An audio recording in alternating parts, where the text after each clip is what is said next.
My sister calls me and says, Lito, you know what? I'm a match to give you a kidney.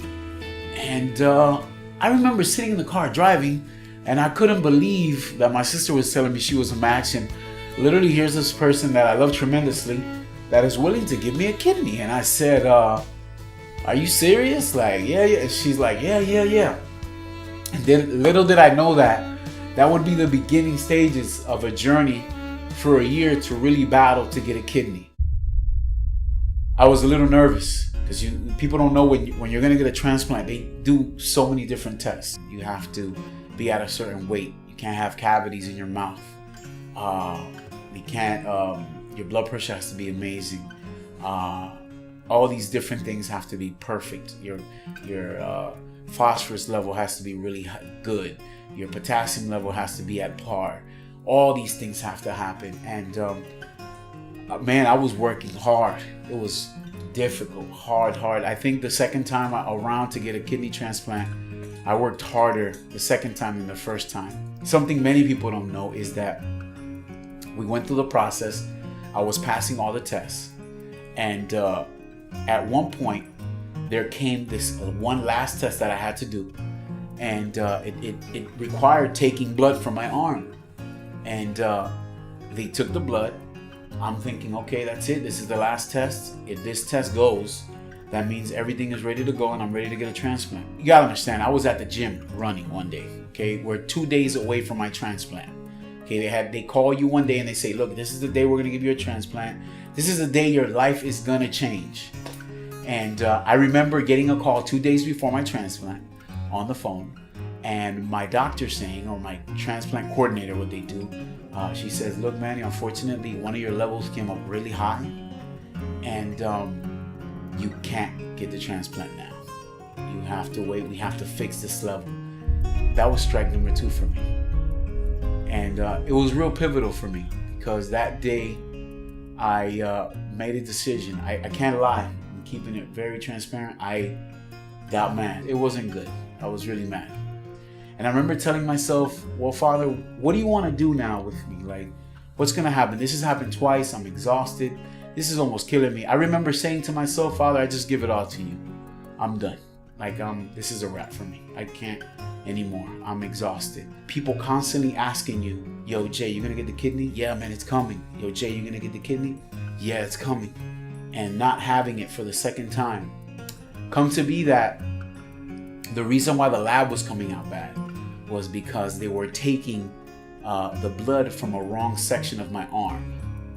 And long story short, when they figured out that was a problem, they actually rectified it and nothing was wrong with me at all. April 18th comes. April 18th was the day that God set for me to get a transplant. And I remember I couldn't sleep the day before. I woke up early. I went with a group of people and intercessors. We show up at the transplant office. You go for a transplant and your donor is literally by you all the time. So when you're admitted into the hospital, they put your stuff on or whatever, getting you ready. I remember them taking my blood one more time because they do it up to the minute the surgery is coming. They took my blood, they took my sister's. And I remember this, and this is something people don't know. That day, there was a lab in my blood that was not good. My mom sitting to my bedside. I hadn't had the surgery yet. We're sitting in a waiting room, in a waiting quarantine type of situation. And my mom is just singing and praising God and praying. And I couldn't get off my mind off the fact that it's amazing how the enemy tries to work in your mind and say, that's it, you worked all this and it's not going to happen again. This is strike 3. This is it. You're going to give up. A doctor came up that I was waiting for an approval. When you get a transplant, 3 doctors have to approve paperwork for you to finally get your transplant. 2 had approved and 1 was waiting.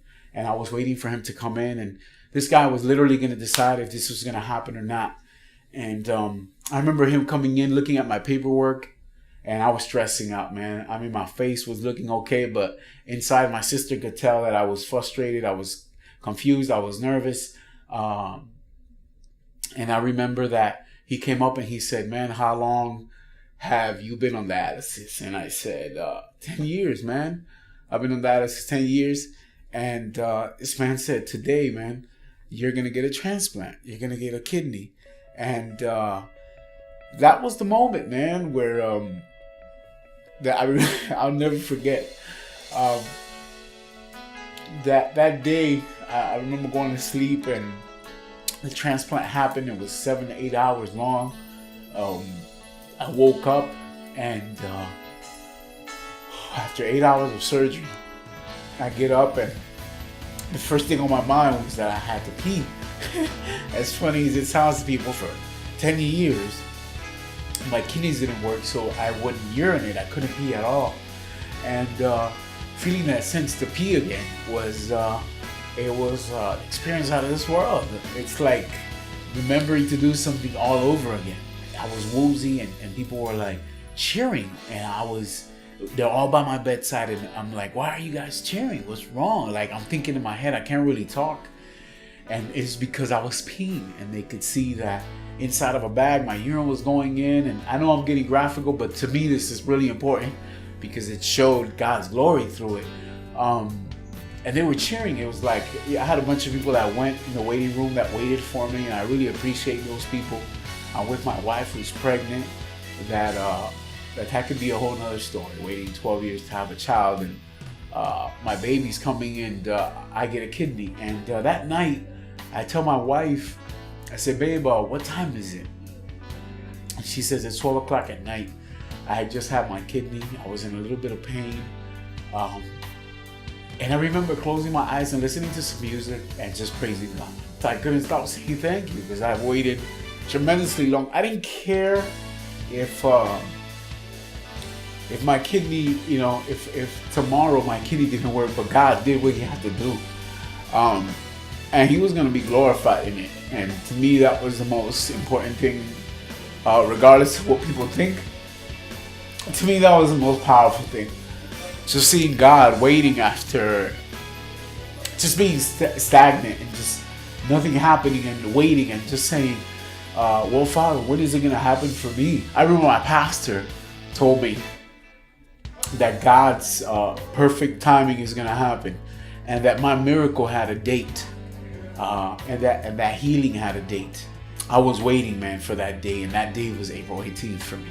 April 18th was the day that my life was changed forever.